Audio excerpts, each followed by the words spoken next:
परवा बारामतीमध्ये मला एक क्लिप आली. हे सीसीटीव्ही कॅमेरे आम्ही आता बसवले. इथं काही चावरपणा कुणी केला तर ते सगळं त्याच्यामध्ये चित्रित होतं. त्याच्यामध्ये एका 2 मोटरसायकलवरून 4 मुलं आली आणि त्यांनी एकाला हट्ट्याने काय मारतोय, म्हणजे एखाद्या कुत्र्याला मारलं तरी आपण म्हणतो नको कशाला मुक्या प्राण्याला मारतो, मरूच तो मारलं त्याला लाथा काय मारत होते, फुटबॉल कसा खेळावा तसं लाथा मोक्या मारत चालली. पोलिसांना सांगितलं उद्या अजित पवारच्या जवळचा कार्यकर्ता अहमदराव कुणी असलं आणि त्याच्या मुलांनी जरी असलं केलं तर त्याचा बंदोबस्त करायचा. बिरादार आणि त्याला राठोडला सांगितलं मी असला अजिबात खपून येणार नाही. त्यांच्यावर केसेस, त्यांच्यावर असे का गुन्हे लागतील की ते सतत असे गुन्हे करत राहिले तर पुढे मोका पण लागेल.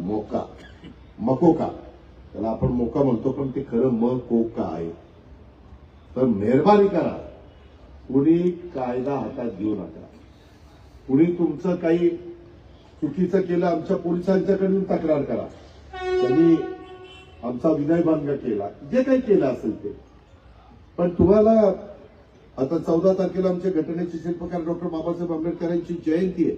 संविधानाचे 75 वर्ष पूर्ण झालेली आहे आणि तरी काही जण स्वतःच्या घरची मालमत्ता असल्यासारखं कुणाला बदलून काढतायत, ठोकून काढतायत. हे होता कामा नये. तुमची मुलं काय करतायत, मुली काय करतायत, कुठे चुका होत आहेत का, हे पालकांची नैतिक जबाबदारी आहे. ती पालकांनी पार पाडावी, भावंडांनी पार पाडावी, नातेवाईकांनी पार पाडावी.